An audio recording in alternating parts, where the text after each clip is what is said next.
everybody watching. This is a Reclaim EdTech session on headless WordPress development. I'm really excited to kind of be able to have Jeff Everhart from WP Engine here to kind of help us break this topic down and learn about it. Jeff, you want to introduce yourself? Talk a little bit about what we're going to do here today. Yeah, sure thing. Thanks so much, Taylor. And a big shout out to the rest of the Reclaim hosting team and Reclaim EdTech for having me on. I'm really excited to be here. So my name's Jeff Everhart. I currently work for a company called WP Engine, which is a managed WordPress hosting company, as a developer advocate. So my entire job is getting to go around and spread the goodwill about what we're doing in the headless WordPress space to developers like you all. And just to give you a little bit of background about myself, I've been working with WordPress for probably about 10 years. And I've got a really good full circle story to tell about that as well, since I think it loops in Reclaim. And so my introduction into WordPress actually came on, one of the first WordPress multi-site instances that Tim Owens installed at Longwood University back in the day. So it's really cool. And I've gotten the chance over the years to collaborate with Reclaim, also at a previous role at VCU. So really excited to be here. Done a lot of work with these folks, and I'm really excited to share with you all some of what we've been working on at WP Engine around headless WordPress. So the title of my talk today is Getting Your Head Around Headless. And so what I like to do in this session is just to sort of start off, and I'm going to introduce sort of an extended metaphor. I come from a background of learning and teaching, so I'm a huge fan of using extended metaphors as a part of the learning process. I'm going to try and give you sort of a 30,000 foot overview of what headless WordPress looks like. And then I'm going to jump from there into showing you a couple of demos about the products that WP Engine has. And then what we'll do to round off our session is take a look at some examples of headless WordPress used in a couple of different flavors in the wild so that you can get a good feel for how you might be able to incorporate this into your development practice. So to get started, the first thing that we should probably answer is, what is headless WordPress? And so I like to say that headless WordPress is an architectural pattern and not a specific set of technologies. Okay, and I think that's really important. So the extended metaphor that I'm going to introduce here is the idea of building a house, right? Because websites or web applications, for lack of a better word, there are digital real estate. And as such, how do we go from our raw materials like bricks and mortar, maybe wood, combine those things into reproducible blueprints or engineering plans, and end up with a fully finished house? So that's the lens that we're going to use to sort of examine this. But I think it's also a really apt metaphor, because just like houses, just like homes, abodes, dwellings, whatever you want to call them, they come in all different shapes and sizes, right? We have our Spanish tile, missionary stucco buildings. We have our modern farmhouse. We have our log cabins and our handcrafted Amish buildings, right? So we have this whole spectrum of different looks, feels, aesthetics that are all built with different tools. And I think that's important to keep in mind as we start talking about headless WordPress, because this is one of those things that offers you as the builder of these sites a lot of flexibility in how you want to assemble those raw materials into your blueprints and then ultimately your finished houses. So before we jump into what headless WordPress is, I think it's always nice to look at what traditional WordPress is. And these are the only two. So this is an architectural diagram, and I've got one more, and I promise you that those are the only two architectural diagrams that I'm going to show you, but it is the easiest way for us to look at the differences between what traditional WordPress is and what headless WordPress offers. Okay, so in a traditional WordPress paradigm, we have our WordPress CMS here hosted on your LAMP stack server. When a visitor types a URL into their browser, maybe they hit a CDN, and maybe they don't, just depending on your setup. But either way, that request for site.com/page is forwarded on to WordPress, right? WordPress does its thing. It looks at this particular URL, decides what data it needs to show, and then returns that result to the user, maybe back to the CDN to speed up your website. But the important part here in this paradigm is that both the developer and the person who's publishing the content interact with WordPress in the same way, right? I, as the publisher, go fill out my blog posts. Maybe I add some custom fields, do things like that. And that's how I interact with WordPress, right? Now, on the developer side, that's similar, but also a little bit different, right? We enhance WordPress's functionality with plugins, we style it with themes, and all of our interactions for displaying this content to the user have to sort of go through WordPress in the way that WordPress wants to handle that. Okay, so let's compare that to what we get in headless WordPress. And so at a first take, obviously this diagram looks a little bit more complex. And in many cases, I'm not going to lie to you, it is, but it offers you as a developer a lot of flexibility. And the other thing that I'll point out is that there are lots of ways to achieve this. And so I'll try and capture that nuance as I'm explaining these various options to you. But let's dive into some of these differences, right? So I, as the visitor, can still interact with this person through interact with this through a CDN. I make my request for site.com/page. And so that gets forwarded to a separate service, right? And sometimes that can be what's called a Node.js runtime. So this could be an application like Next or Nuxt.js. Maybe it's just an HTML page on a separate server. I think the point here is that what the user ultimately interacts with is not WordPress directly. It's some other intermediary. And this is what makes headless WordPress headless, right? We have some other application, whether that's a full-blown site building framework, a mobile application, or just an HTML page that is going to request data from WordPress, right? That's what's serving this user request, okay? And now this page, whether it's an application or a page, then makes a request of WordPress's API. It says, hey, WordPress API, get me the post with the ID of 137, and WordPress returns that data to that calling application, right? And then that application gets to decide how it's rendered and how it's ultimately shown to the user, okay? And so what we have similarly to our previous diagram, right, is how the publisher interacts with WordPress, the person who's managing all of the content. That relationship stays the same, and it allows the publisher to continue to publish in the WordPress admin interface, but it allows the developer to sort of break out of the WordPress theme concept and design a front end for a website using whatever tools they want. So in a lot of cases, in what WP Engine's products are pitched towards are full stack JavaScript frameworks like Next.js, Nuxt, SvelteKit, some of these things that I'm going to discuss in a little bit more detail later, right? So that's sort of what WP Engine's product is around. But that doesn't have to be the ultimate client here, right? And some examples I'll show you later. We can have a single HTML page that just makes a request of this API and then displays data, right? This doesn't need to be a complex thing, although it certainly can be, right?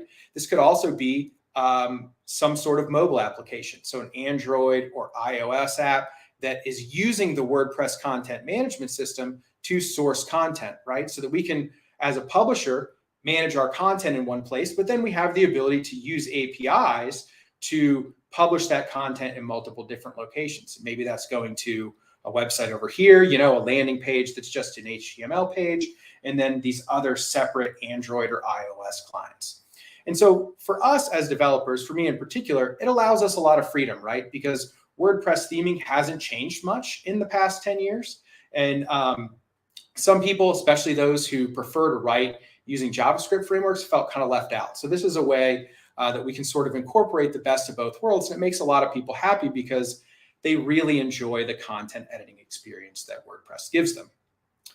And so given the complexity of this chart, right, because I'm not going to try and deny that this style of development is a little bit more complex, or certainly can be if you manage it in a certain way. Why would we go headless? And so these are some of the common reasons that we hear from people who are deciding to rewrite a traditional WordPress site as a headless WordPress site. Site speed and core web vitals is something that people talk about a lot, right? You have the ability to make headless WordPress sites really, really fast. With traditional WordPress theming, you only get to make so many choices about what resources are included, right? Like jQuery, some of these things are bundled and packaged for you. And if you layer on different plugins and things like that, those all add additional assets and resources onto your site that tend to make them a little bit slower. So I'm not trying to say it's impossible to develop fast traditional WordPress themes, because it certainly is, but it takes a little bit more care and a little bit more attention to detail. So we do see that headless WordPress sites have the potential to be a lot faster and to perform a lot better with certain core web vitals and usability, which means that they load faster on mobile devices and just have a better user experience when it comes to that. There's also a little bit of increased security. I know WordPress gets a really bad rap for security, and a lot of it is somewhat unfair, in my opinion. We've moved on from PHP 5.1, and now we're at PHP 8. And I'm sorry, my dogs are outside. I'm going to need to pause for just a second to let them in, or they're going to scratch. And I'm sorry. No worries.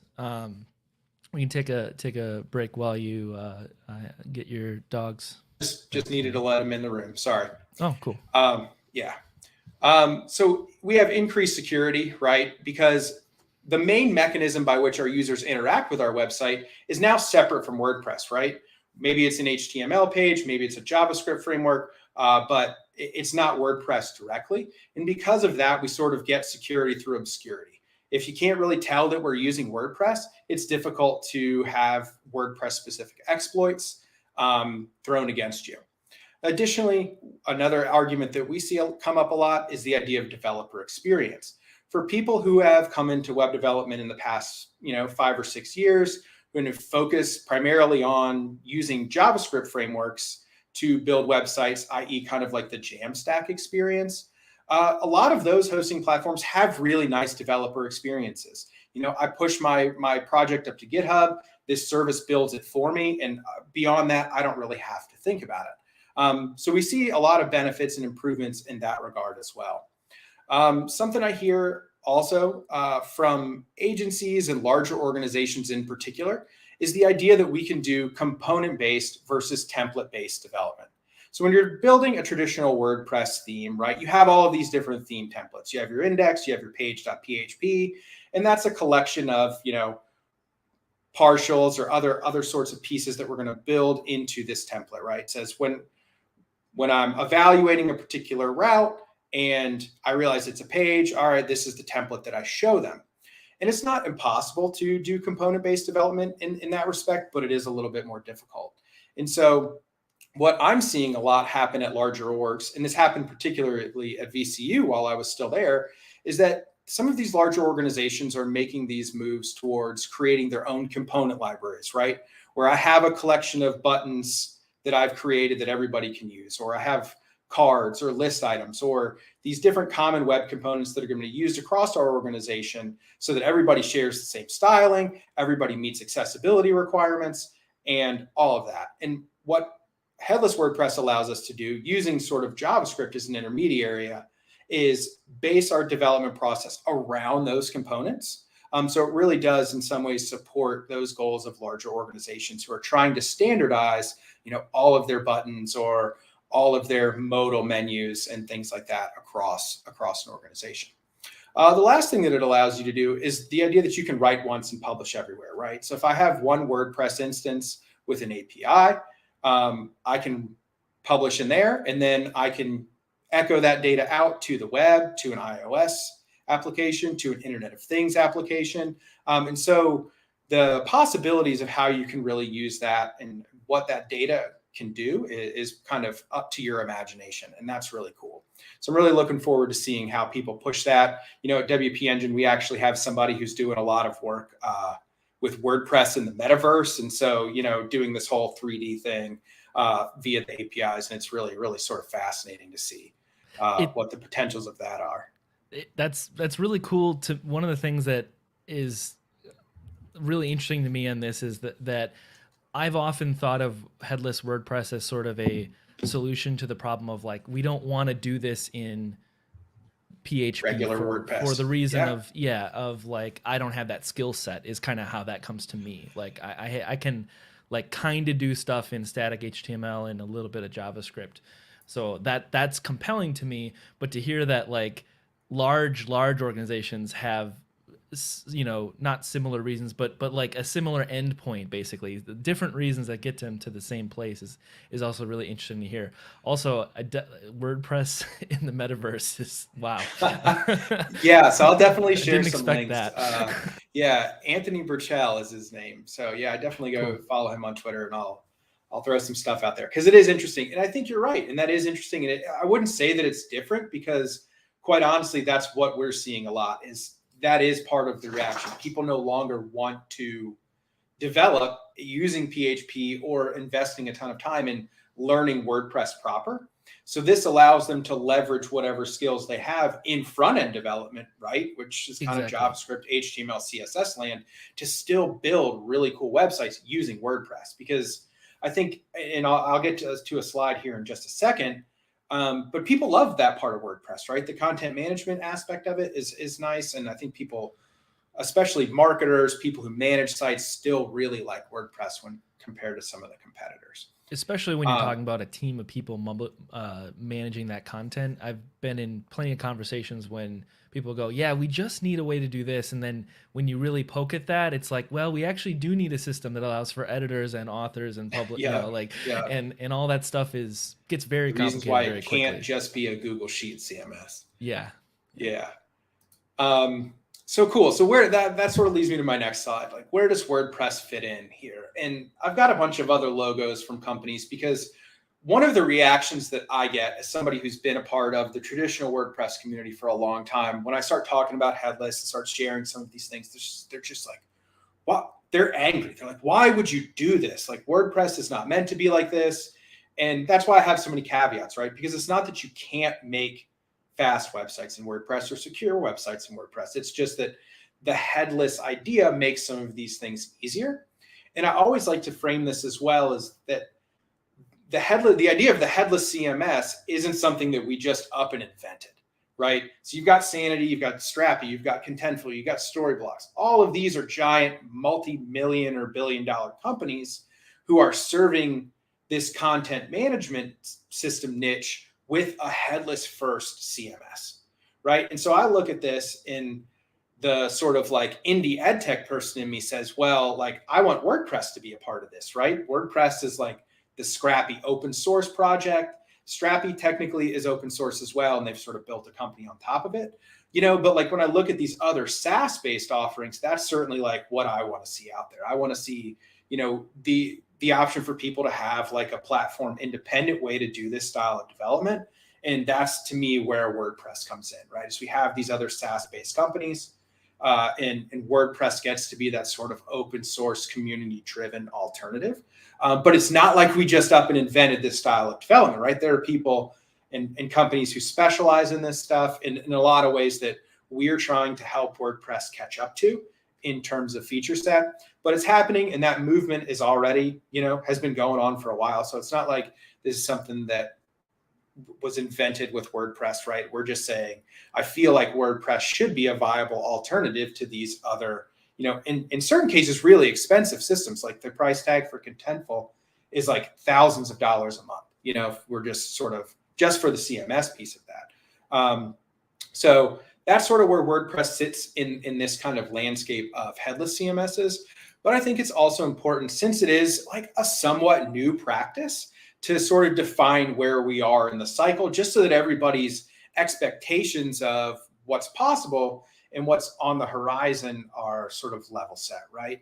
So WP Engine as a company obviously has invested like a ton of time, effort, and money into developing headless solutions and doing lots of market research about who's using it, how many people are using it, how many people would consider using it. And this has always been like a helpful heuristic for me to determine like where we're at in the hype cycle of a technology, right? And a lot of what the research that we've done at WP Engine suggests that we're still in this sort of early innovators phase, where it's primarily tech enthusiasts who are doing this style of development. And I'm seeing a lot of traction out there as I interact with the community, and lots of people sort of just come out of the woodwork and be like, oh yeah, well, and I tried headless WordPress, and I made this thing. And it's a lot of these people who are sort of migrating from, maybe they're a JavaScript developer or comfortable with front-end development, and they needed to make a new site and, wanted to use WordPress, but didn't want to learn PHP. And so we're seeing lots of that play out. But I do think like this is important to contextualize where we're at, because it still means there's lots of problems that still need to be solved. I'll sort of like outline some of those challenges kind of in opportunities with you all as we dig into the individual technologies. But so hopefully, we get to this early adopters phase soon. And as I said, like WP Engine is investing heavily in sort of making this a reality and making this a viable practice for lots of people. And so just to give you all some context about my experience with this, I think like the WordPress REST API was merged into core maybe in like 2016, 2017, somewhere in that sort of time frame. So I've absolutely been messing around with it since then. And like, it's one of those things I would pick up and put down where I'd say, okay, can I do this API driven style of development with WordPress? I'd come along and, make a code example, be like, yeah, well, I can do this, this, and this, but it's not really feasible for this other reason, because of this, this, and this. And as the years have gone on, that list of things that it can't do gets shorter and shorter. And the tooling around it just keeps getting better and better, which I think is, what I'll demonstrate for you here in just a second.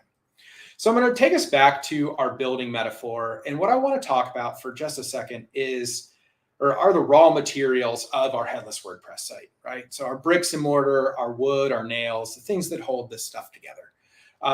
Because like I mentioned in that overview chart where we looked at headless WordPress versus traditional WordPress, basically headless WordPress just means like this is an API driven site. Like you're using the WordPress API, whether it's GraphQL or REST, to power some sort of site experience, whether it's a full stack framework, whether it's just an HTML page, or whether it's an iOS or Android application, right? And so we have two main choices when we get to our API layer. And I'll talk about the REST API first, since that is native to WordPress core, and it is actually used by Gutenberg. So the block editor uses it extensively. And so it's not going anywhere. So REST architecture focuses on this idea of creating an endpoint for each resource, right? So we've got WordPress, API /posts gets you your posts, /authors gets you your author. You can pass in query parameters to sort of drill down. But sometimes this means that we need multiple round trips to get all the data we need to construct a particular view, or in some cases more data than we need, right? So if I say get me /post /7, post with the ID of 7, its default response is to give me back all this data. And there are some mechanisms in WordPress for making this easier to deal with, like you can embed resources so that you can get a post in its author. And then you can also specify in some cases what fields you want returned. But if we're doing lots of queries, eventually we're going to run into what we call this waterfall of requests, right? So, or making multiple requests. So get me the post data with the post ID of 29, and then all of the pages written by the author with the ID of 9, right? Those have to be two separate requests based on the way that REST architecture works. So GraphQL, on the other hand, is a declarative query language that turns the WordPress database into a graph via WP GraphQL. And now typically there's one GraphQL endpoint that accepts formatted queries. So basically I write a query and then I send that query off to GraphQL and it returns me some data. But the benefit is that we can get data from multiple collections at once and that we get it in the format we specify. So it is shaped the way we want it to. It's not including all these extra fields. But so the barrier to this is added complexity in that it's not a core WordPress feature and that we've got to install an additional plugin to get that. So an example of this would be like, I would send a query that says, get me the post data with the post ID of 29 and all of the pages written by the author with the ID of 9, right? And that's all going to return to me as part of one request. So one step up from that on our raw material stack are our frameworks, right? And I'm going to dig into a little bit more detail in this in a second. And I don't know how many of you have experience with any of this stuff, but definitely if you're in Discord watching, throw it in the chat. And if you used Next or React, Nuxt or Vue, SvelteKit or Svelte, let me know, or done any native app development. But these are typically what I see people build headless WordPress sites with. And I think that's also a function of working at WP Engine, right? We're a very agency-centric company. It is really focused on those types of publishers. See Vue and a little bit of React. Okay, that's cool. And so we have these frameworks, right? So we have React, which I'm sure everybody's sort of heard of, and probably Vue, which are JavaScript frameworks, right? They help us write interactive page components.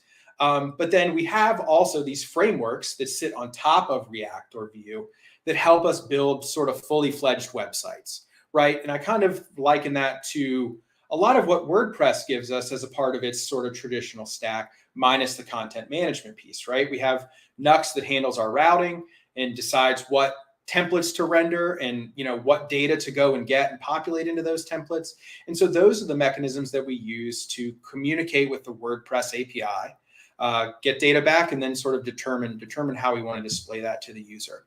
Like I said, I always like to point out too that, mobile apps are supported here. And that really might be one of the biggest examples of, headless WordPress, where some of those early WordPress.com applications, the iOS app, which was done through, I think, like the XML RPC API, which is much less structured than the REST API. So even as far back as that, right, people were doing some sort of headless WordPress development, even though it was less structured and probably took a lot more time to spin up. And so I like to also point out that this stuff exists on a spectrum of complexity. Okay, because I think that's really important, because especially when I start talking about headless WordPress, there are a lot of options, right? It's not just PHP. We've got all of these different things that we could possibly use, and all of these different options available to us. So it's easy to kind of get overwhelmed.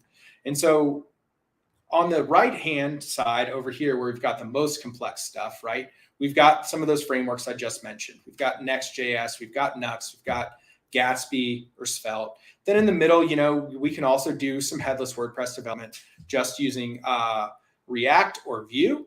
And then over on the left-hand side, we've just kind of got HTML and JavaScript. One of the examples we're going to look at later, which I think is one of a conference program from a Reclaim event, right? It's an HTML page with a JavaScript function that goes and gets some data from the API. And that's kind of as simple as you can get in terms of low barriers for entry. And this actual page people are watching on right now is very similar to that. So it's this page, watch.reclaimed.tech, is a headless WordPress site. Oh, okay. So awesome. Yep. And I think that's just it. Like there is no, and that's, again, going back to my extended metaphor, right? This is an architectural pattern. It's not a specific set of technologies. So even though headless WordPress, in our product line at WP Engine is geared towards a certain bucket of those things, it's not all encompassing. And it's certainly, there's lots of ways you can approach this. And I think also one of the coolest things about this trend is that we get to take advantage of lots of really cool technology as it develops. And so like for me in particular, I kind of feel like, the stuff on the right, it tends to get a little complex, right? I've got to be doing something of a certain size to really warrant using something like Next or Nuxt or Gatsby. But what that gives us is the idea that we can use this with anything, right? If there's a way we can get data out and render it in some way, we can do that. So like one of the newer frameworks on the scene is called Astro. And this is particularly focused on building just content-driven websites, right? Not applications, nothing behind authentication, right? Sort of focused on just really fast, performant, content-driven websites. But it lets you do that with Vue, React, or Svelte. So it gives you a lot of options about how you want to create this thing. And I think my point being there that, because we're just using WordPress as an API, we are not locked into any one of these particular technologies. And as stuff changes, stuff gets better, we can swap it in, swap it out, start a new project with something else and try it out. So it makes it really flexible. And so two of the links that I've included on this slide, I think that just got thrown into Discord, is one about rendering patterns in headless WordPress, because again, this is a concept that I do feel like people stumble on just a little bit, because these frameworks tend to give you lots of rendering options. With traditional WordPress, it's really just all server-side rendered, which means when I make that request and I hit that URL, WordPress combines the data with your template, generates me fresh HTML. Maybe it caches it on a CDN, but WordPress sort of does its thing every time. Some of these other frameworks give you additional options, right? Gatsby in particular, it's kind of like a static site generator. So what it lets me do is I, give it paths to all of my WordPress posts, and it'll pre-generate those all into HTML so that really there's no load on my server. If I just wanted to publish like a static HTML directory, it would support that and do that for me easily. So there's a lot of options there in terms of rendering patterns, and that's just a helpful post that we wrote to help people in the community sort of discern what might be best for their use case. And then below that, we've just got like a headless WordPress tech stack options where it talks through a couple of these things in more detail. And so by now, like I've thrown a lot of things at you, lots of terminology, maybe not lots of diagrams, but at least a few diagrams. And so what we found and what WP Engine found in their research was like people were interested in doing some of this stuff, But there's a lot of fatigue, right? I mean, there's a lot of things that I just threw at you, lots of concepts to digest, lots of choices to make, and then infrastructure issues that really didn't have a workaround until something was built for it. And so me in particular, as somebody who did early headless development, right? I kind of always felt like the lack of tools that were specifically designed for headless, for the longest time, like ACF, for example, advanced custom fields. If I wanted to specify advanced custom fields and add those fields to the API, I had to install another plugin to do that. And eventually, they've got a little checkbox now that includes them automatically in the REST API, but that's a good example, right? It's taking time for people to realize that developers want to use these things via the API. So now you're seeing more and more plugins like that add functionality specifically for that, right? Gravity Form's another good example. Like they've got a really robust REST API. You can pretty much do anything you can through the GUI interface, through the REST API, including building your own front ends of the forms and just submitting data. It's really, really neat. Beyond that, there were no best practices for headless WordPress development. So people are still trying to figure out how to do a lot of this stuff. And because some of these tools weren't designed for headless, a lot of the things that work in WordPress out of the box didn't necessarily work in a headless environment. So a good example of that is something like page previews, right?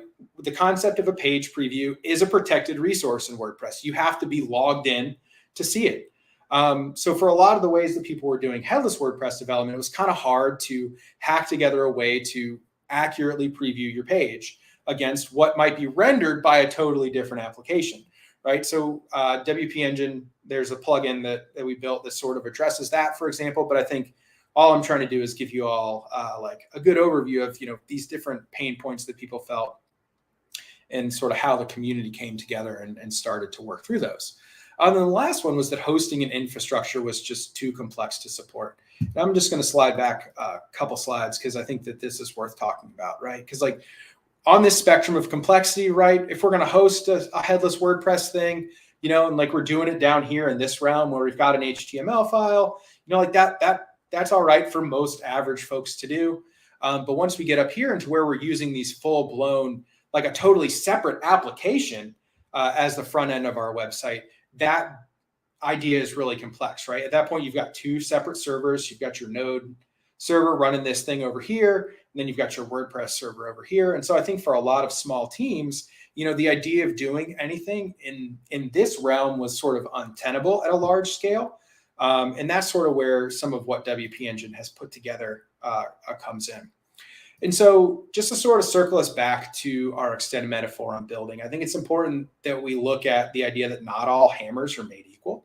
So I've got 3 different tools here, and ostensibly they all sort of do the same thing, but specifically they're a little bit different, right? We've got this sort of run-of-the-mill hammer over here. I mean, as far as hammers go, it's a really nice hammer. It's probably titanium. Like it's got the nice rubber handle. It's probably got really nice weight and balance. Easy to knock in a couple of nails if that's all you're doing, right? But if you're framing a whole house and you're going for speed and accuracy, maybe you're using something over here like this middle DeWalt framing nailer. And then you look at the one on the right-hand side and you're like, Jeff, that looks really, really like the one in the middle. And you're right, it's a pneumatic nailer, but I think the idea is that this pneumatic nailer has a really specific purpose. And so this is called a positive placement nailer. And the whole purpose of this nailer is if you have like metal brackets that you're using to hang joists or fix rafters and you need to shoot a nail through them, it's got a little bit of a tip right there that will help you drive that nail through that bracket. So the idea that we've got these tools that are focused in on this, fulfilling this specific job is really important. And ultimately, sort of what separates like the DIY sort of hammer down there on the left from what professionals are going to use or want to use in the field. And so that's where WP Engine came in and really looked at the holistics of, I'm sorry, I got a cat attacking my mouse now. Where we looked at like the holistic problem of headless WordPress development and decided to invest in it, right? So how do we simplify tool choice, encapsulate or create these best practices and make headless painless to support? And so these are all of the different things that the company is working on right now. So at the framework level, we created a library or a framework called Faust.js, which is a fantastic name. So I feel like we probably got some literature nerds in there. But when I was like, oh, this is great. And so that's based on Next.js, which is a React-based framework, and solves several of those pain points right out of the box. Like if you need authentication, or you need page previews, or if you need your XML sitemaps, there's a bunch of stuff that this framework in the corresponding plugin solve for you without you really having to do anything. So I think that's the whole idea here. And the strategy of this Atlas suite of tools is the idea that eventually one day we want this to be complete and performant, right? When you install and sort of spin up your headless WordPress site, you as a developer shouldn't have to make all these individual choices. And a lot of this stuff should just come pre-installed because you need it to do what you're going to do. So like I said, we've got Faust.js, and for any of this stuff, we'll have some time at the end. So if there's anything that you all want me to do a deep dive into, I'm happy to, and we can go look at the docs, look at some of the product demos, and happy to show you all, right? So we've got that. At the API layer, we're also sponsoring currently the development of WP GraphQL. And so that turns WordPress into a powerful GraphQL API. And that plugin gives you a visual IDE in the back end of your WordPress site to compose queries. So it's really nice where I don't have to hand write my query. I can just sort of go in and select, oh, I want post with this data, and this data. It's like a menu, and it generates a query for me. And then I'm able to just drop that query in my application somewhere, and it requests that data. On the data modeling front, we have two tools at the moment, and I'm sure you all have heard of one of them. So Atlas Content Modeler and ACF, Advanced Custom Fields. I was super stoked a few months ago when WP Engine acquired many of the Delicious Brains plugins, so including ACF, which they had acquired from Elliott, I think maybe a year earlier. And so what we're looking at now is these two groups are working on a strategy around what content modeling looks like for all of WordPress, and then some optimizations to make ACF probably a little bit more headless friendly. And so what Atlas Content Modeler does is it's sort of like a mix up between custom post types UI and ACF, where you can model the post types themselves and then specify these, individual fields, and then all of that would get added to the REST API in WP GraphQL automatically. So that's what those teams are working on right now, is a strategy to sort of bridge and get the best of both worlds out of both of those plugins. And I'm sure that y'all can see my face, like one of those numbers is much larger of users is much larger than the other. So if one's going to, Pac-Man chomp the other one, I'll let y'all fill in the dots about which direction that's going to go. But I'm personally super stoked about that. And then at the same time, we're also working on a headless focused search plugin, so that people can customize their search results a little bit better than they can in traditional WordPress, and then also integrate that directly into the headless thing. So the last two are, so let's talk about the Atlas platform, and that's what I'm going to demonstrate for you here in just a second. Right. So this is the sort of thing that underlies what I think makes a lot of headless WordPress development easier to do in this environment. Right. So the Atlas platform is a hosting platform for both WordPress and Node.js based resources, and then it integrates with GitHub for deploys. Right. So I mentioned earlier that developer experience where most developers, like, I want to just clone down a GitHub repo, make some changes, push it back up, and then have that environment rebuild. And that's exactly what that does. But so out of the box, when you sign up for this, you get a WordPress site that's hooked up to this Node.js site that you can go, and they're tightly integrated. And you get this nice developer experience for whatever the front end of your site is. And then sort of on the bottom level of that, we have our dev tools and local. I don't know how many of you all use local for your WordPress development. But there's an add-on, an Atlas specific add-on that allows you to also create local headless sites. So if you're looking to do that sort of development locally and play around with it without signing up for an account, I'll sort of show you how to do that here in just a second. So going back to our metaphor, how do we move from raw materials and principles to a finished house in practice? And then this is where I'm going to hop into demo time and show you what we call Atlas blueprints, right? So I'm just going to pop out here real quick and log into the portal for WP Engine. Sorry, I'm going to have to two-factor in here. Maybe not. Maybe it likes me today, which is always nice. Okay, so I'm just going to come up here into my dashboard. Then I'm going to open up the Atlas platform. And so what I'm going to do is I'll just run you through the process of creating a new app from scratch. Let's make sure I'm in the right account.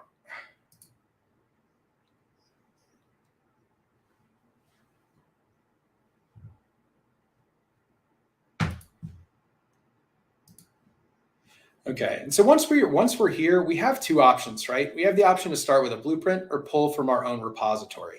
So if we click start with a blueprint, what we've done is we've sort of tried to create these starter projects based around these different use cases. So just a basic website, a portfolio, or a blog.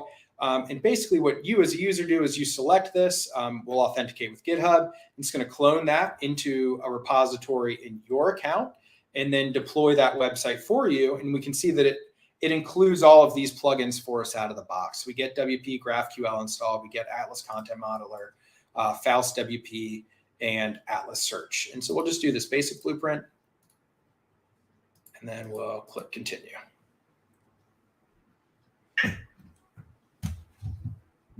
All right, so I'm just going to select my GitHub account. We can just name our blueprint whatever we want. If we want to keep the repository private, we can do that as well. Like most other, cloud-based stuff, we can select the region. I'm going to select US Central. And maybe it doesn't like my GitHub. Let's manage GitHub.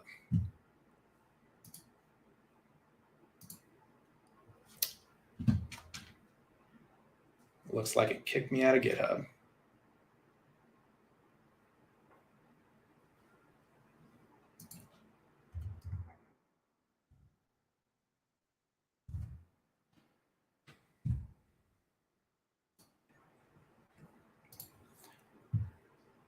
Okay.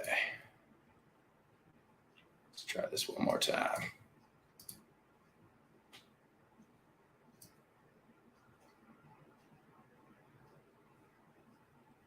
All right, so that's just going to take just a second. Spin, we can see that it already created that repository for me in GitHub. And then now that we've done that, we are taken to just this Atlas environment page. And this is where it's going to spin up our site. And so we can see here that it's going to run through these different steps of the build process. It's going to first provision us a WordPress site that is going to be linked right here. Then it's going to run through the different steps to build whatever sort of code repository that we've done. So in this case, the blueprint, it's going to run through those and build those, just like most other JavaScript sort of based hosting things. And I think what the idea here is that we want this to sort of be a comparable experience to either like a Netlify or a Vercel. If anybody is familiar with either of those platforms, those are really focused on this sort of Jamstack JavaScript hosting ecosystem. And so that is sort of what the goal is for us to be comparable to. And we're always sort of launching new features. And so just a couple of things that are going to get pushed this week is the idea that we can do PR previews. So if we've got this, say, for example, we've got this website or we've got this GitHub repository, right? And somebody makes a change, opens a pull request, it'll automatically spin up another environment so that you can preview all of those changes inside of that pull request. So if I'm making some changes to a content focused website and then, I want somebody to look at them, I open up a PR, Atlas automatically detects that, launches an environment for you so that you can look at what that looks like in real time, basically, before you merge it back into GitHub. We've also launched a webhook. So some of these frameworks that I mentioned, and I'll pop back over here for just a second, like Gatsby and Next and things like that, things that publish your resources to static HTML pages. That means they've got to be rebuilt every time you add a new page, right? And so we've added a webhook so that you can ping the Atlas platform at any time WordPress content changes. So this is going to take just a second to build. I don't know if maybe now, if we want to see if anybody's got any questions in the audience. Taylor, you got any questions or commentary you Sure think might be helpful for people? Yeah, folks? well, I'll just say first, if people have questions, throw them in the Discord. We'll see them, and we'll bring them up now while this provisions the WordPress site. But one of the things I kind of wanted to do is set a little context, because I think we have probably a bunch of different folks coming from different environments, For either sure. watching right now or later too. And if you're someone who is probably like me and is like less thinking about this from a developer perspective, and kind of the ed tech perspective of like, I'm helping, you say you have a faculty member or a department who's like, I want a site that does this, and you go, we could do this in WordPress, but then they want to do custom things like displaying data in different ways. Again, I kind of roll to like this site we're looking at right now, where we have multiple sessions and a video player. Um, Hmm. to do that kind of thing, even if you aren't the developer that's putting together the final, like the head of the headless site, right? Like the part that's the front end work.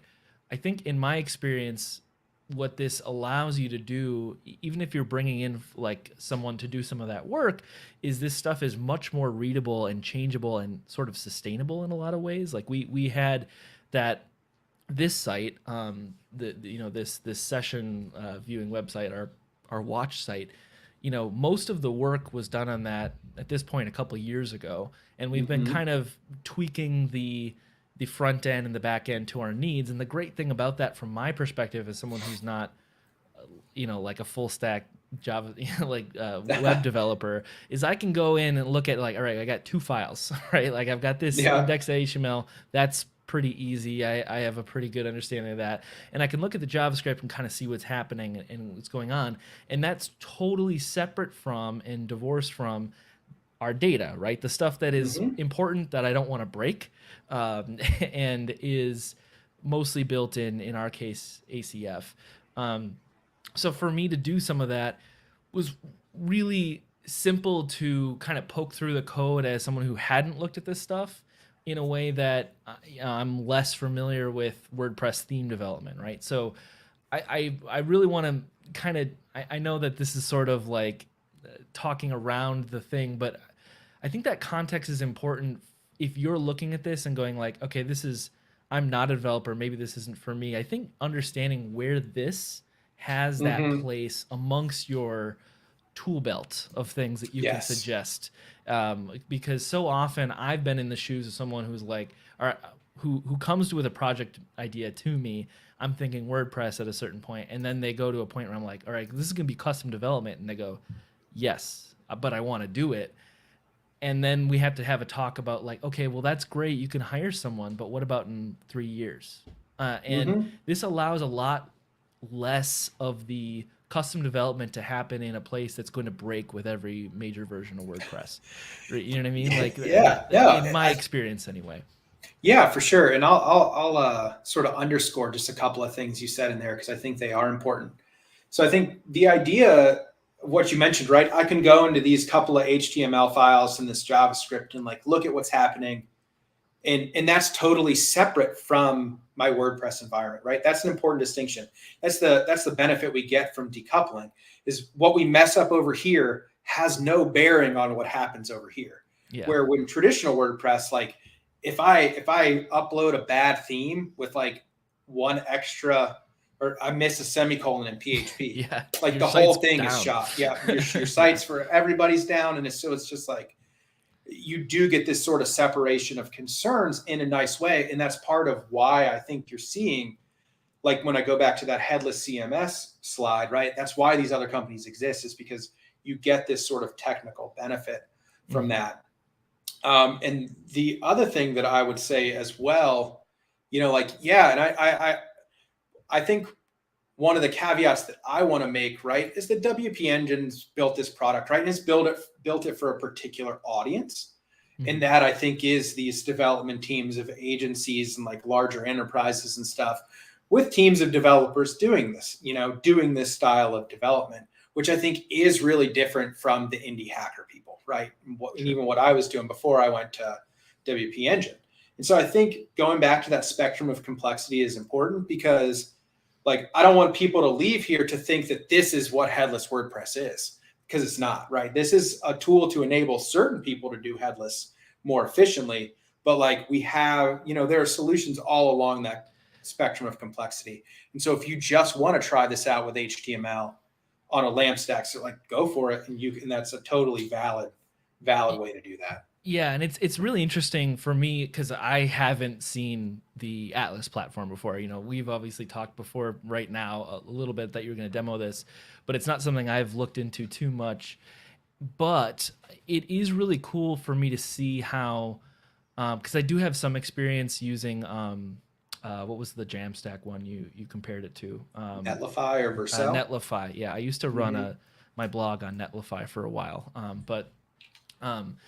and it is really interesting to for me to see that comparison, because I think that is one of the things that it is occurring to me, like at Reclaim, that I'm going to put on my long-term to-do list of, now we can't make an Atlas, right?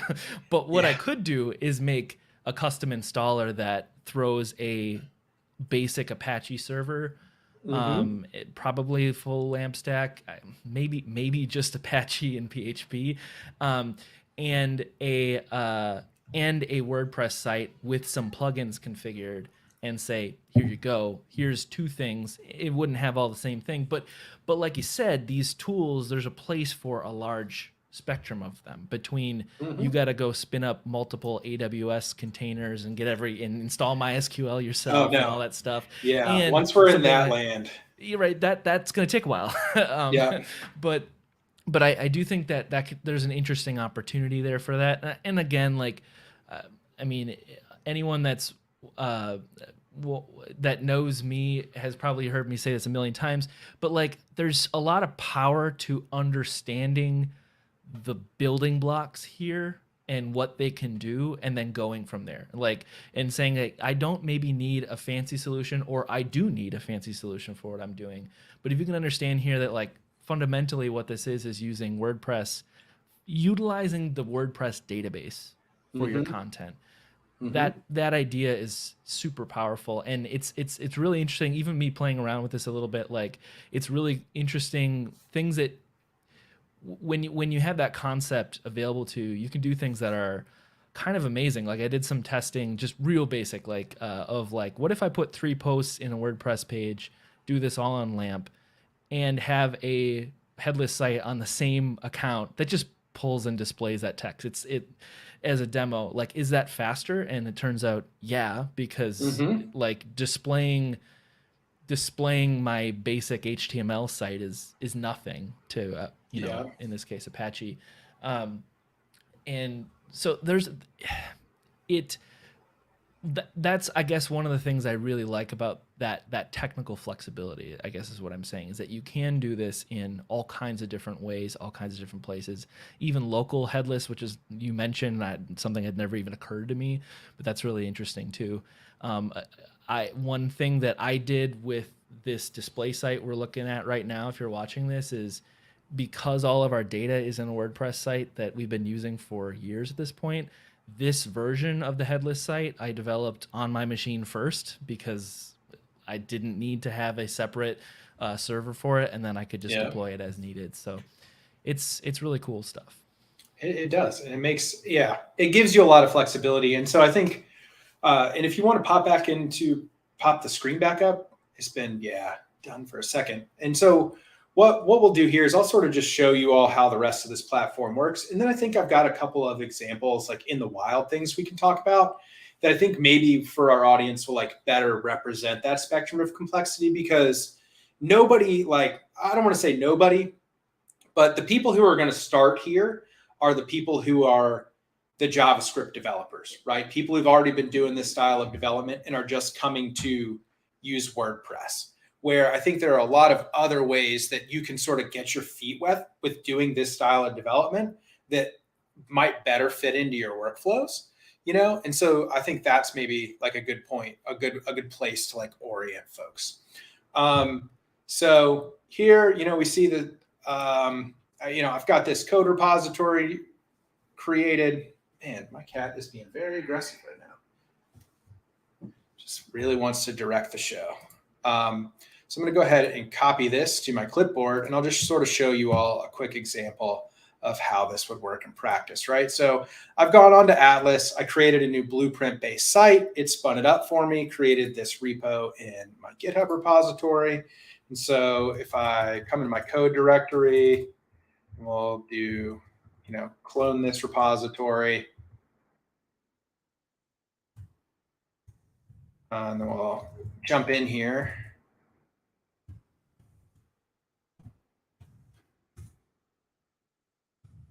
I'm going to open this up in VS Code. And I'm not going to dive too deeply into any of this. I think all I really want to do is just come out here and we'll make like a really quick change.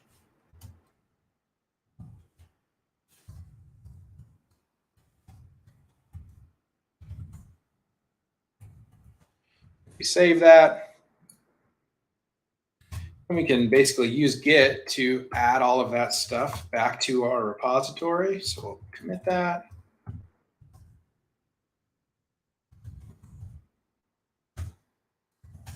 And then if we push that back up to our origin repository on GitHub, what that does is that's going to go and trigger a rebuild in the Atlas portal. So if I reload this,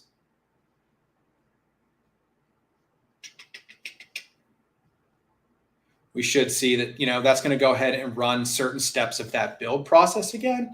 And so in terms of like a developer experience for somebody who is doing this sort of JavaScript style based development, it's really nice because like you mentioned, like I can just clone this stuff down.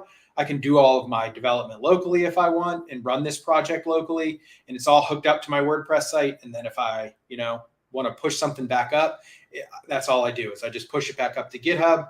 Atlas detects that change and automatically builds that back into your live site. So if we go and just check out what that looks like, you can play around with it there.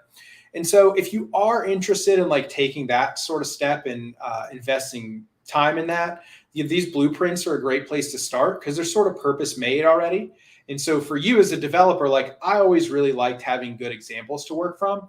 And that was the idea here, right? You can really quickly in 10 minutes deploy a headless website and then go pick it apart piece by piece to see what it is, change the styling, whatever you want to do there. And then, as I mentioned before, this particular blueprint is written using this Faust.js headless WordPress framework.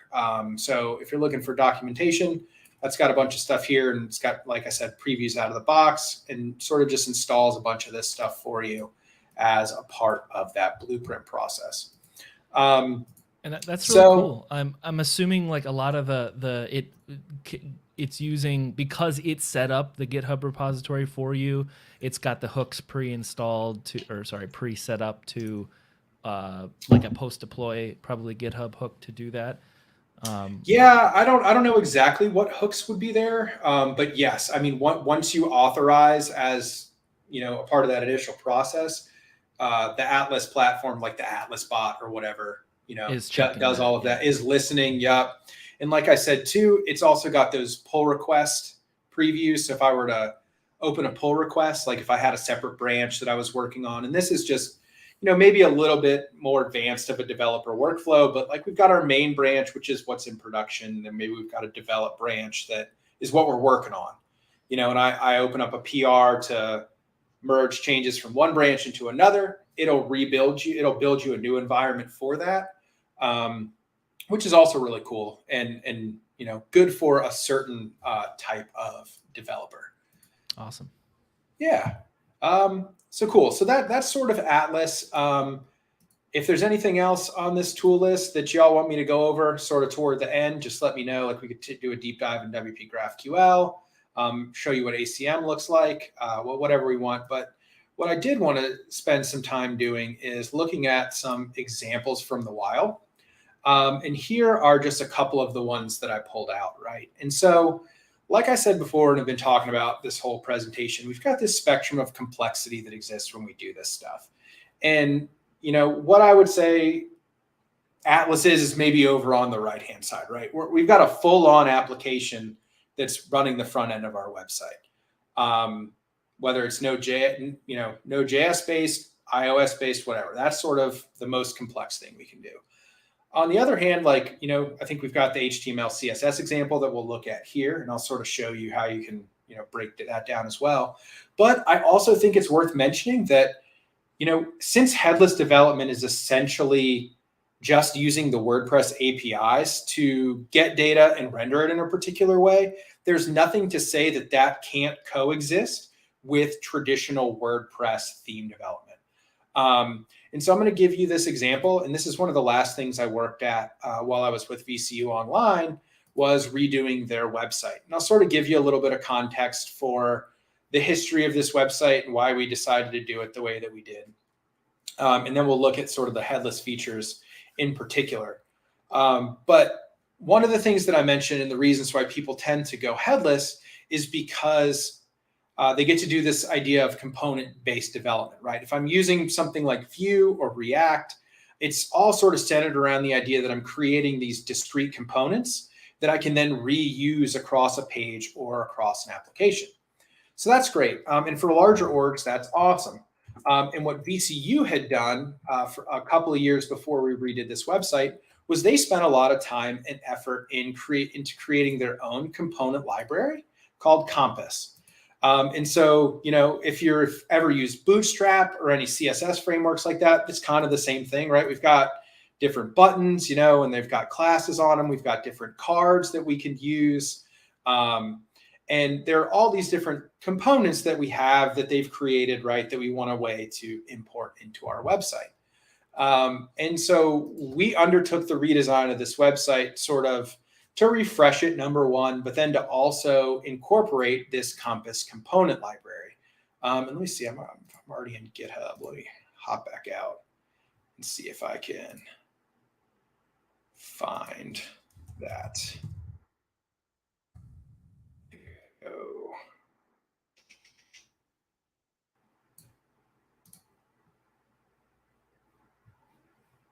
VCU Online Compass. Yeah, and I'll just pull up. Nope, we're going to go into apps. Just a quick example of a headless feature. No, sorry. Back, program. All right. And so what we did here is, right, this is a traditional WordPress theme. And for most of this stuff, we sort of copied and pasted the HTML of these different components into our theme to make it match, make it compliant, whatever you want to call it. But there were a couple of features that we just felt like we couldn't do justice without using a little bit more advanced JavaScript, and thus requiring us to use the WordPress REST API. So one of them was this degrees and certificates filtering page. So you can see there that when we load that page, this initial piece is blank. The page loads, it makes a request out to the API, gets a bunch of data around the different certificates and programs that we offer, displays it in this grid format, and then we get a bunch of this different filtering here. So like, I want to filter by certificates, I can do that. And like, as I do that, this is going to filter down to certificates. We also get all of these different filters over here that we can toggle on and off or clear entirely. And I'm going to open up the web inspector real quick and just show you all how sort of we arrive at that. And so if we refresh the page, we can see that I filtered this down to just XML HTTP requests or fetches, right? And so this is what we're going out to get. So we make a request of this URL. And if I open up this in a separate window, right? And that's just the WP JSON, WP V2, that's the WordPress REST API. We're getting the degree post type. We're saying get us 99 per page. And then we only want the published degrees. If I copy that into another one, you'll see just this is the data that we get back. And then we use that data as a part of this small little JavaScript app to do all of that advanced filtering, right? So we fetch this particular URL, and then we use that data to sort it, and then apply all of those different dynamic filters up here. And what that allowed us to do was to sort of like break this down into actual components where, we've got this card component down here that we're using, and it allows that to be reusable. And it let us make something that was super flexible, that we probably would have had to get kind of hacky with to get the experience that we wanted if we were to try and replicate with a traditional WordPress theme, right? Because at that point, each one of these things have particular classes that are applied, and to really like parse through the HTML of whatever plugin we had would be kind of hacky in some ways. So sorry, and we got a question in Discord. And is this contained in supplemental tables within WP databases, or a call to an external DB whose data is folded in? In this case, this is contained within the WordPress database. This is a degree custom post type with ACF custom fields, right? So if we look at this, the post type right here is degree. We get all the WordPress stuff back that we get with any other request. And then down here, we get ACF fields that have all of that special stuff that's on those particular cards. That's a really good question, though. And sorry, I got lost in my tabs. That's a really great question, though, because I think that's also kind of another benefit of the headless methodology, is that we can do that, right? We can combine data sources really flexibly. And so I'll give you a good example of that, which is our own WP Engine developer relations site. So definitely check this out if you're interested in anything that I've talked about today. We've got a ton of tutorials right here. One call out that I'll make is that we've got this headless WordPress developer roadmap. So if you're kind of interested in some of the stuff that I've shown, like you're like, oh wow, one day I wouldn't mind trying that, right? These are the steps that you kind of might need to take to get there. And we start with answering that basic question of what is headless WordPress, all the way sort of down to like building a simple headless WordPress app with Next.js and WP GraphQL. And so we're going to kind of keep building that out. But, that's sort of a step-by-step. It's the most comprehensive thing that I could point you to if you're interested in that as a target. But what this does is this actually combines a lot of different data sources, right? So we have a WordPress site where we publish all these posts. So there's our post type. We have a video post type that categorizes all of our videos. We've got, a plugin post type that does that. We run a podcast. And so our website here integrates with that podcast API and produces this page. And then if you come down, and I'll head back to our homepage, all of our developer documentation for the Atlas platform actually lives in GitHub as markdown files. And so we've got sort of one Next.js application out here that is combining data from a WordPress website, multiple different post types.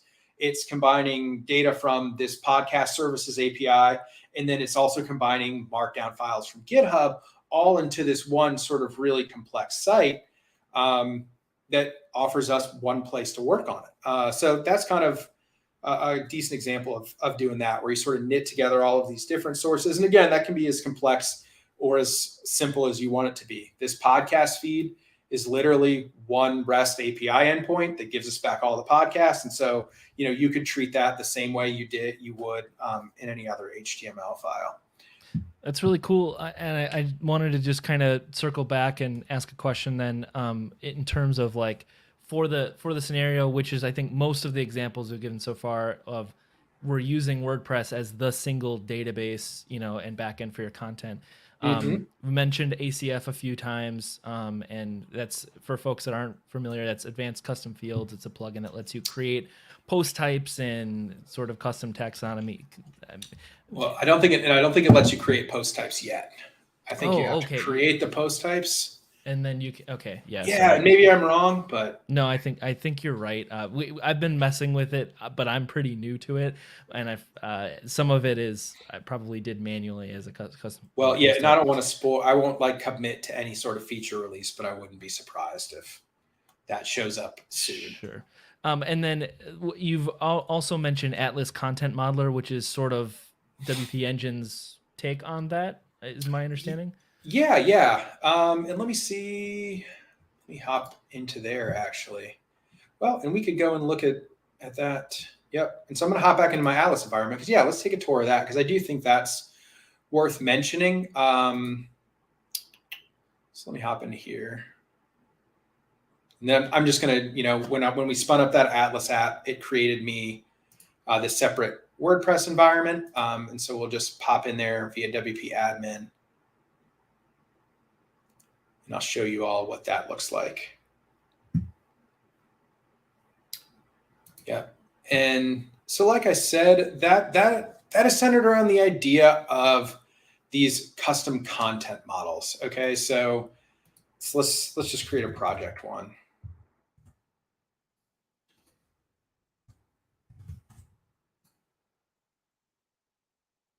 Come over here. So we're creating a new custom content model, and we'll say, hey, I want that to be public. You can choose an icon, and then we don't need a description. And so that's created us a new post type. You can see that it's added it to our WP admin dashboard there. And then we can come through and add additional fields to it. So like, just call this name. We can do some repeatable fields. I'm going to use this as the entry title. And then single line, just sort of like ACF, you get to make some of these decisions as well. And then we'll just go ahead and add another number one. Maybe this is like the description.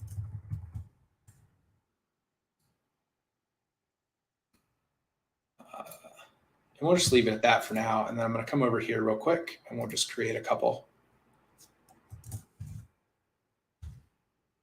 So like ACF, you see, as you sort of create that content model, it modifies that post editing page to contain those particular fields. That's pretty slick though, that you can make that custom post type right in there if in a Atlas content modeler as well. It really is. And it's kind of one of those things where I was like, why did ACF not do this before? Yeah. But like I said, I'm trying not to give away too much, but like there's a lot of overlap between ACF and ACM. And I think what we'll see is just like the things that ACM does well, just sort of maybe folded in or subsumed by ACF, which has a lot more community support, if you will. And I think a lot of people would, be kind of happy about that. Yeah, hipster ipsum is my go-to thing. Sorry, that's not what I wanted to do. I wanted to add new. Yeah, so go ahead, publish this. Cool. All right, so if I go out here, so just a couple of things. So we get this preview that's going to come out here and go to the front end of our website. No. But what I wanted to show you, so that's Atlas Content Modeler. So we can do content models. We can also do custom taxonomies. So if we wanted to categorize or tag those using specific things, like we can do that through ACM as well. But where ACM makes headless development easy is that it automatically adds it to both the REST API and WP GraphQL. So I'll open up WP GraphQL and just sort of show you all what that looks like. And let me just make sure my settings are what I want them to be. Yeah, should be fine. Right. All right. So GraphQL is, like I said, a declarative query language. It's invented at Facebook, and it's got a lot of nice features. And so if you're going to come to the second section of this series, I'm going to dig a little bit deeper into the REST API and GraphQL. So this is sort of just a preview because I think the query composer is kind of a nice feature, because when I say write queries, people are like, oh my gosh, like I don't want to write, like they think about writing out a SQL query. And it's not really like that, because most of what we hear from WordPress developers is that they'll actually use this IDE feature to do most of their GraphQL developments. Like say I wanted to come in and I wanted to get my projects, right? So I added that project post type.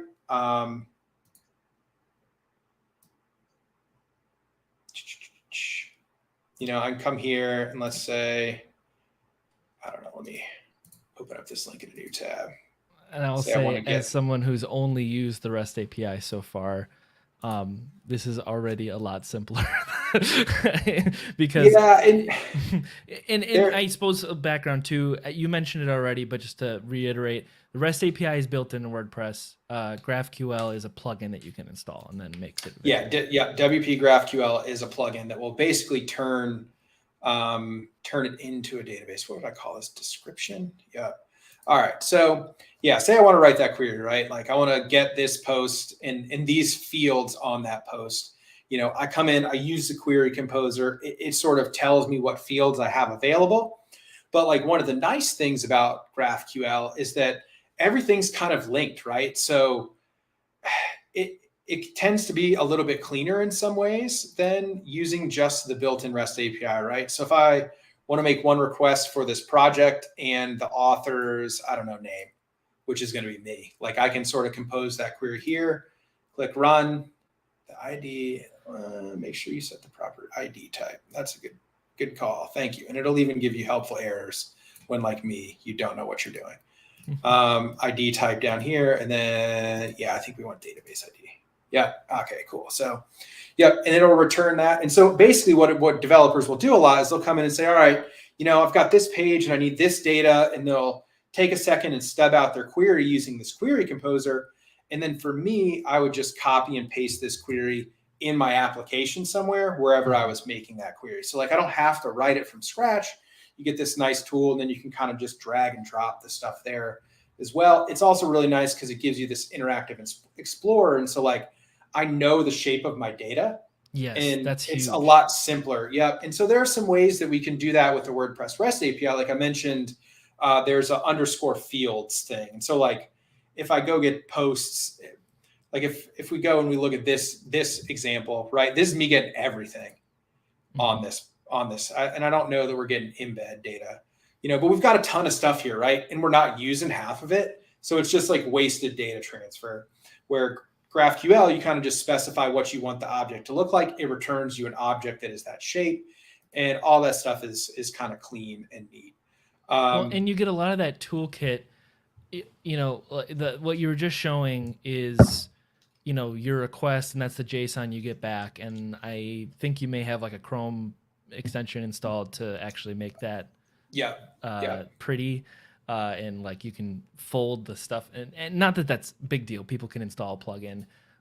But like if you're new to this, what your experience probably will be is you form your URL as your REST URL, basically your endpoint, and you're gonna get like a crazy amount of text on the screen. Yeah. Like, okay. Yeah.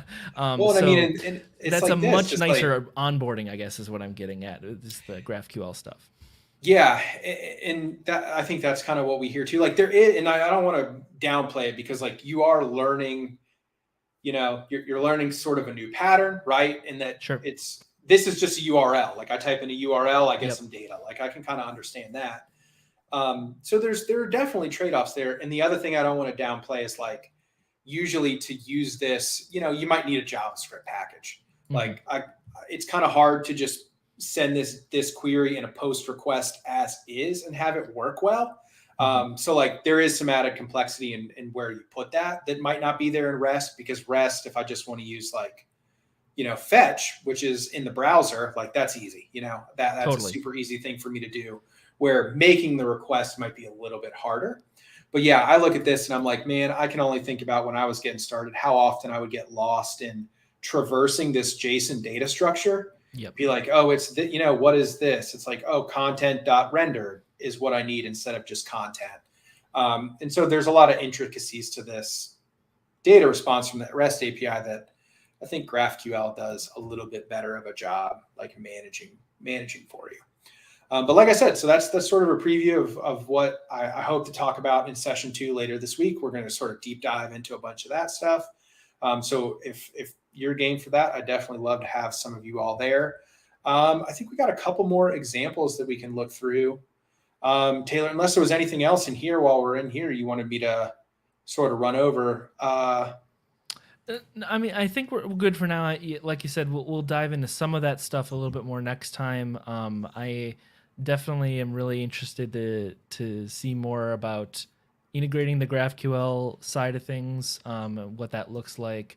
I personally am going to look at ACM a little bit more, just because I haven't used that, and so that's going to be cool. But yeah, I think we're good if you want to show a couple more examples, and we'll probably wrap up pretty soon then after that. Cool.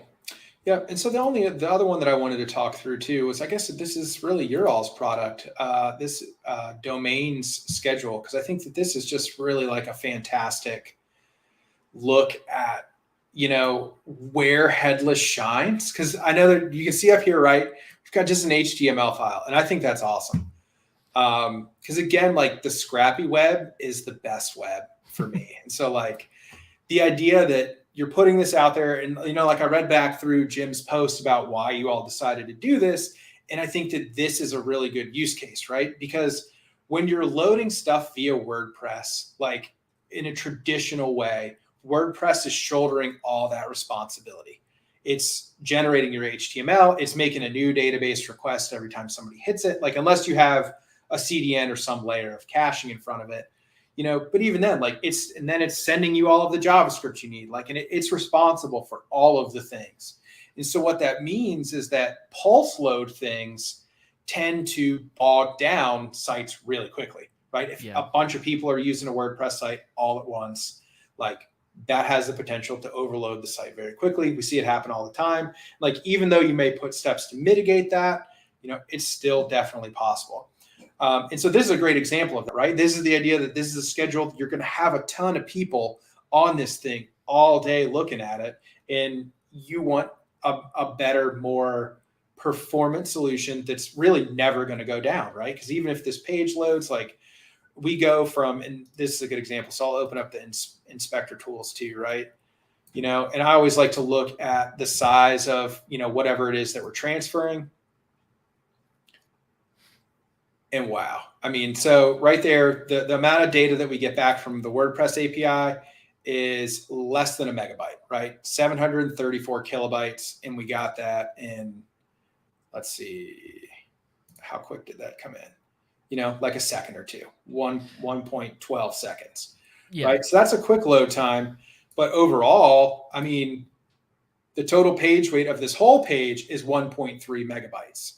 So that's a super, super tiny footprint when we compare to what that would be if we were loading a traditional WordPress theme and we were having all of these other things loaded on top of it. So like, I feel like this in particular just results in a really fast performant thing that's going to support the type of load that you all anticipated during that event. And this is maybe a small thing too, but I think and I wasn't part of this website, but or like the creation of this or anything, but I'm a little bit familiar with some of the requirements that they had and what they were looking to solve and all that stuff. Another kind of cool thing was, because we were able to put the data, the WordPress site, the WordPress backend, wherever, it really doesn't matter where it is. In our case, it's running on Reclaim Cloud. But because the headless, the front end is just an HTML. We were able to integrate that into like single sign-on really easily with Alt's single sign-on system, basically, because we didn't have to have like, all right, we're gonna authenticate you into a WordPress site. It was like, we really just need to make sure if you're able to visit this one page. Not that it couldn't be done, but it made that problem pretty simple. And you could host it anywhere. Like in our case for Reclaim Ed Tech stuff, when we have a new series, like this is one of them, this Headless WordPress site, but we just got off of a Docker course. I copy a file, change the name, like, and I edit a couple things about it right inside the thing. It's very simple for me to spin up a new site. Like it used to be that I spun up a site in a real way, and now it's I copy a file because it's all pointing to the same data source. We're just asking it to give us different sets of data. In our case, we've got one WordPress site that's pulling in every event. Like it's where we enter our events, and then we just have it filtered by category. So I can say, oh, let's do this category now. And I think Tom Woodward is going to be on the next session to kind of show that in more detail. But I do think it's a somewhat relatable example, at least especially because you can look at it. You're looking at a version of this right now if you're watching this, and it's, in our case, what's in WordPress is this event information, the title, the speaker, that kind of stuff. Yeah, and I think maybe another feature too of this one, and maybe I'm wrong, but I feel like part of the reason that it was done headlessly was so that I want to say that it displayed like the time relative to the person viewing its locale in their browser. Yes, it Right. is. This was an international conference, right? And so I'm just like trying to think about how you would do that in traditional WordPress. And it's like, oh man, like, we're Yeah. going to do a geo lookup and then on their IP address and then like go, get this, like do all this time zone conversion, which is terrible to do. And I think like, I remember reading a write-up. Yeah, time conversions is multiple simultaneous tracks. Yeah, and I feel like that's just so much easier to handle when it's like the person's machine is telling me it's this time. Like, yeah, and in we our shift case, everything around that. In our case, it's made easier because we were able to just put it in WordPress and like I think UTC for this particular conference, because everything and was then like they're 15, using a 10 or something. JavaScript framework. They integrated a JavaScript framework they found that can do that time zone conversion locally in your browser. Which again, could you do that in a WordPress theme? Yeah, but it would have been a very large, a lot more overhead and a bigger development challenge. And it requires. I think you would have ultimately done it through the API anyway. Yeah, probably. Like you might have done it in like the partially headless kind of methodology. But I think that brings up one other interesting point, and that is like, and it's sort of like this tension I see sort of between PHP and JavaScript, right? And like PHP and WordPress, for better or worse, like they've got some tools, some ecosystem. Like obviously the plugin market is huge, but in terms of like composer packages versus NPM packages, like the size of those two ecosystems is just not at all comparable, right? Like there's so much more stuff and so much more current work being done in JavaScript than I think there is in PHP land. And so like, I do see that trend. I don't know if it's like causing it or a symptom of it, you know what I'm saying? But like there are more helpful libraries like that than in JavaScript now than there are in PHP. And so that is just sort of another reason for me to like be able to do some of this stuff in JavaScript. Because like, yeah, that's a terrible problem to solve, like time zone conversion. Well, like, and especially if you're in Arizona and like you're the one person who like hasn't modified, like it's crazy. And so it's just one of NPM install this solution and then. Well, and in this case, it's not even that, right? Because it's all browser side or client side done, right? So I did link to that, and it's not just Luxon, but it's leveraging this with some other stuff, is my understanding. Not having dug really far into the time code, but having looked at it more and kind of hacked it up to some of our Reclaim EdTech stuff. But it is, it allows you to use the tool that you're comfortable with, and B is best suited, right? Mm-hmm. If what you're trying to do is solve time situations, to do that server side is kind of insane. And PHP wants to do it like that's what PHP is for, right? So so that's really hard to do in that case, because now you have to do all those time calculations every time you go through requesting and delivering the page to the browser. Whereas you can just say, look, browser, you know what time zone you're in. Like, I will tell you this, you do the math to figure out what makes sense for you. And obviously I'm oversimplifying it by a million. Time problems are hard, but it does, if you think about it for a sec, make a lot more sense to say, why don't we have your computer figure out what time zone you're in, and because it already knows what time zone you're in, and figure out what that means for displaying this. And you just, it's easier to do in JavaScript. I think the same thing as my most comfortable language is probably Python, which isn't like a ton of web stuff happening there. I mean, there's like Flask and there is, right? But for me to do like things like, well, what if I wanted to do a not a web application, but I wanted to request data from like an API that we make?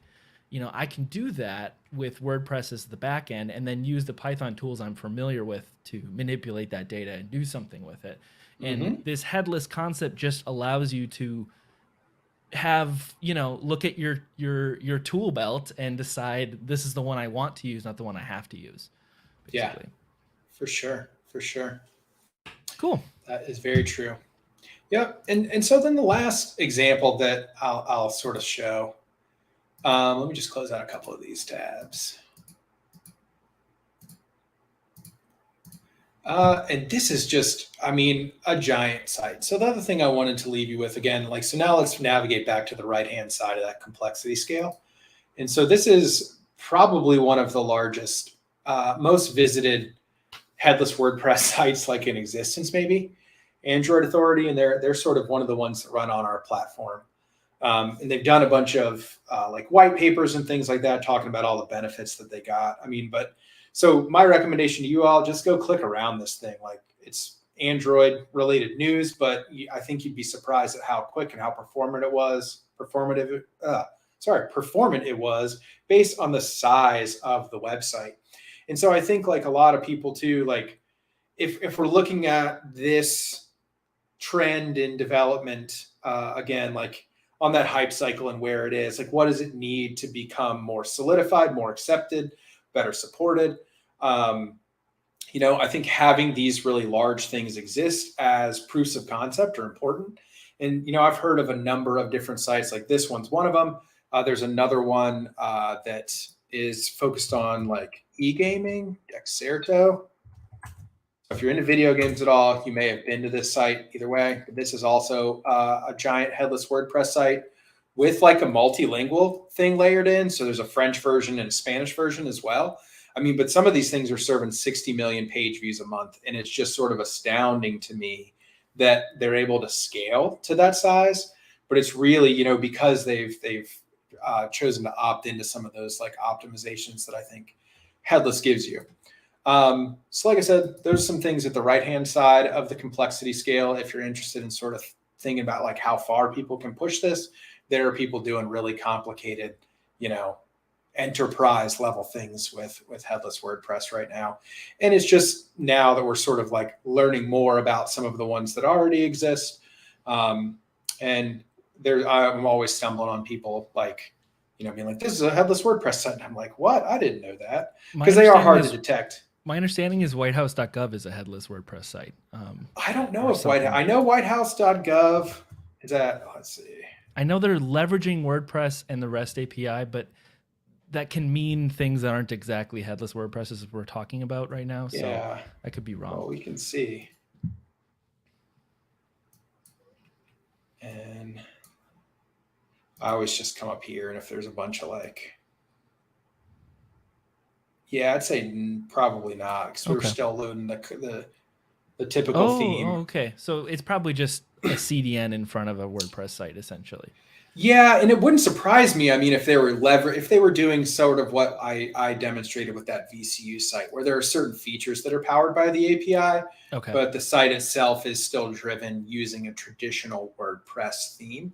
Mm-hmm. Which, I mean, you see a lot of people do, because it is just in some ways like, if I go back to that course filtering example at VCU, I probably could have done that in PHP or like a plugin, but it would have either, I would have had to layer a bunch of stuff on there, mm-hmm. or it would have taken me a lot longer than to just do it in JavaScript. And I think, like, to your point about the maintainability of some of that stuff, like, I feel confident that thing will work for 5 years without anybody touching it. But if I would have used a plugin, like, I'd be less sure of that. So I think that's also why you see a lot of people do that. Kind of depends on where your skill sets are, like the team you're working with or the team that you want to hire or build or whatever. Like, you may have design folks who can do some of that design in WordPress using some WordPress tools. You may not. You may have someone mm-hmm. who's like, I'm going to design this in Photoshop, give it to Jeff, and that's the team. Yeah. So that it depends sort of on what types of people. Everyone has different slices of these skill sets, that make up the whole person, right? So that always is different depending on what project you're on. For sure. So I think I'll just leave y'all with some resources. So definitely check out developers.wpengine.com. We've got a ton of headless focused content. Like, we do a podcast. We do tutorials, things like that. I'll also plug, we have our own Discord. I think we're edging on like 700 people right now. So if you're interested in just talking with other people who are doing headless WordPress things, definitely join us there. I just joined Reclaim's Discord, so I'll be hanging out in there. And if you have any questions about headless WordPress or anything of that nature, like, ping me on that platform. But definitely drop by there if you are so inclined. I really look forward to maybe talking again with you all on Thursday about WP GraphQL, the REST API, and really deep diving into that stuff, because I do think that is like the basis for headless stuff. Like the client, it can be whatever you want. It can be an HTML page. It could be an application. It could be an iOS app. But undergirding that is really this fundamental understanding of transacting with WordPress via the API. So hopefully a bunch of folks find that helpful and interesting. And so if there are any other questions, Taylor, you got? I don't think we got any more in Discord. I don't think so, but yeah, I wanted to thank you and helping us kind of break this down and understand it. This is really cool stuff, and I'm excited for session 2. So. Awesome. Well, thanks again for having me. Super pumped to be here. All right. We'll see you, and we'll see everybody else next session, which is Thursday. Awesome. Yeah. Looking forward to it.